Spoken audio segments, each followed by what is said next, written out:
Welcome back to the Archive Network. Aurelius here, with Malik, curators of the Treaty Archive. We left Camp David Accords last time that the world had changed. Today we pick up where we left off. The signatures had barely dried before the consequences began to unfold. Egypt regained the Sinai Peninsula, a significant victory for Anwar Sadat. Celebrations erupted in Cairo, marking a rare moment of national pride that many had longed for. But this triumph was a double-edged sword. It ignited outrage across the Arab world, stirring resentment and fear. We often forget how victories can fracture alliances and provoke anger. History shows us that the echoes of celebration can quickly turn into calls for revenge. Sadat's return of Sinai was more than just giving back land. It was a risky political gamble. While Egyptians celebrated in the streets, many Arab nations felt betrayed. They couldn't understand why he would make such a deal. Expelled from the Arab League, Sadat found himself increasingly isolated. Those joyful celebrations masked a growing storm of dissent at home, where many were questioning if peace was worth the sacrifice. It was a complicated and painful moment for everyone involved. True. But Sadat's prestige soared in Egypt. He became the face of a nation that was desperate for stability after years of turmoil. The scars of previous wars began to heal, slowly but surely. People rallied behind him, feeling a renewed sense of national pride that seemed to eclipse the political isolation they faced. It's interesting how when we look back, we see how leaders can shift the narrative, making us forget our struggles for a moment. But that pride came at a steep price. Many people viewed his peace with Israel as a form of surrender. As Sadat pushed for reconciliation, his regime became increasingly repressive, cracking down on anyone who dared to voice opposition. It wasn't just a political shift.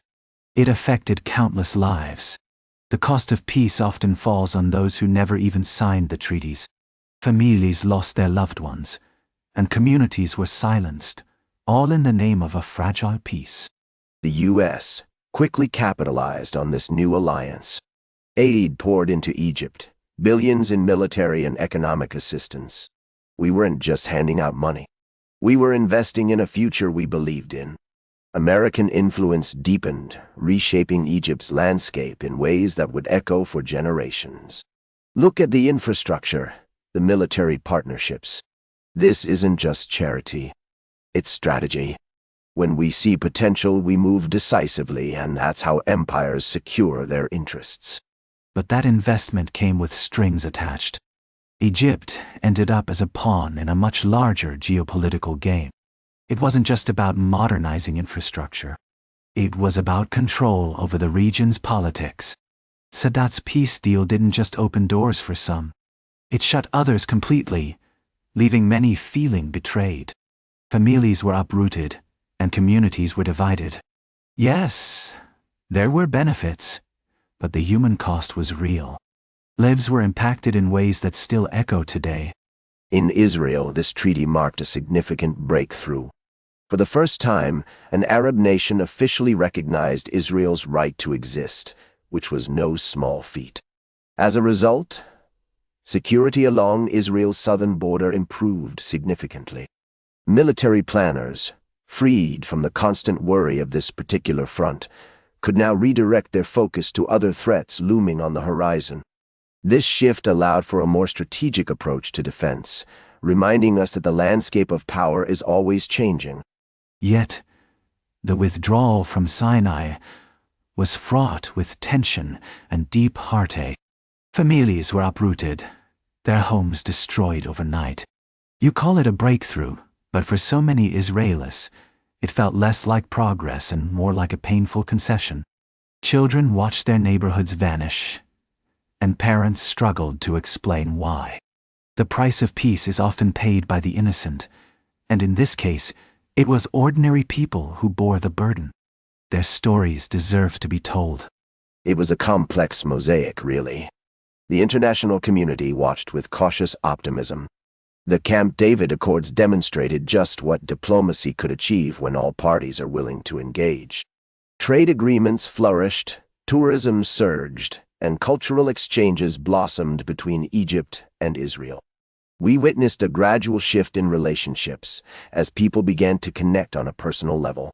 It's a reminder that even in the most strained circumstances, dialogue can pave the way for collaboration and understanding. But those exchanges couldn't mask the unresolved issues that lingered beneath the surface. The Palestinian question continued to fester, largely ignored at Camp David. Many Palestinians felt the accords were a betrayal, a dismissal of their struggles and aspirations. For them, peace for some often translates to conflict for others. It's crucial to remember the human cost of these decisions, the lives caught in the crossfire, and the hopes that were sidelined in the name of diplomacy. Sadat's personal cost was ultimately fatal. His assassination in 1981 sent shockwaves through the region, shocking not just leaders but ordinary people as well. It was a stark reminder that peace is often fragile and easily disrupted. History rarely rewards those who take bold steps, and Sadat was no exception. When we look back, we see how quickly hope can turn to despair. It's a lesson we should keep in mind as we navigate the complexities of international relations. His death raised serious fears about the fragile peace we'd fought so hard to maintain. Yet, Mubarak stood firm, reaffirming Egypt's commitment to the accords. The treaty held, but you could feel the warmth between the nations was still missing. People on both sides felt the strain. History has a way of reminding us that resolutions are rarely straightforward. Every agreement has a human cost, and those affected often bear the weight of decisions made far above them. The Camp David Accords reshaped the Middle East in a way we hadn't seen before.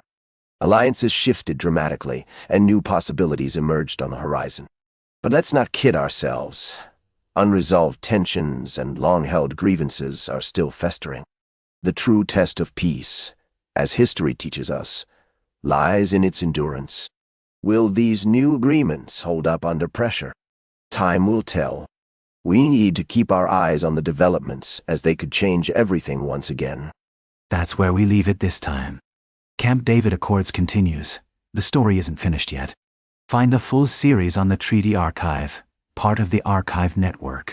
We'll be back with the next chapter.